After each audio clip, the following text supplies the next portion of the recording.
I'm Mariella Gonzalez with your WebXtra. I'm here with Miss Ann Doyle-Anderson. She is the founder of the St. Francis Animal Rescue here in Nacogdoches.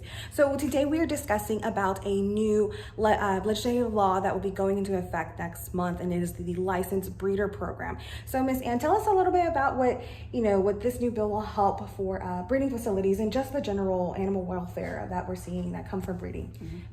Yeah, the licensed breeder program has been in existence in Texas before, but what this bill does is improve it because the bill reduces the number of breeding females in a facility for its being licensed. The previous licensing cutoff number was 11 breeding females. The current one after this bill is 5 breeding females, which means we hope that it will then cover all commercial breeders in the state. These are breeders that are factories. They're pumping out huge numbers of mostly puppies, sometimes kittens, for commercial sale. So it's not going to affect hobby breeders, but it does affect, we hope, all commercial breeders who are flooding the market with huge numbers of animals. Right. And we also discussed how it's going to help the health of the mother breeders, yes, and also just avoiding any sicknesses or injuries a puppy can endure when it comes from, I guess, uneducated breeding instead of better terms. Well, yes. What we're hoping here is that since we have a wider net, that inspections and meeting standards will make a real difference in the health of the animals that are in these facilities as well. And tell us, you've got our little friend with us today, and tell her a little bit her story and how you guys were able to rescue her.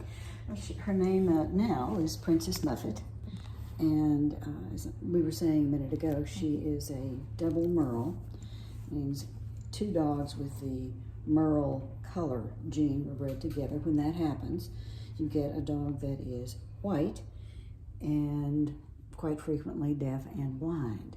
She is deaf, but she can see. She can see to navigate. She can recognize people. And she was found by a lovely lady, Goldie of Goldie's Upholstery, over on Durst Street. And you can imagine what Durst Street is like for someone who is deaf and also visually impaired. So Goldie called us, and we worked with the shelter to be able, first we had to search for an owner, and we did, couldn't find one. Shelter helped us with that, and then the shelter assigned her to us, and we've been able to take care of her since then. Oh my, lucky, lucky girl. Yeah, she's a sweetheart. Yeah. And she's going to be available for adoption. There you go, guys. If anyone's interested, we'll have all the information posted. So we'll have more on this story tonight at 10 o'clock. Thank you, Miss Ann, again for your time and your efforts that you guys are doing with the animal welfare that we're seeing here in Nacogdoches.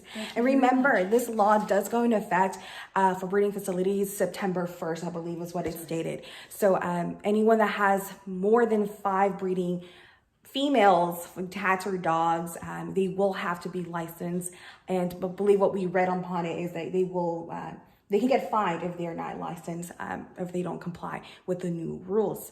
This is Mariella Gonzalez with your WebXtra.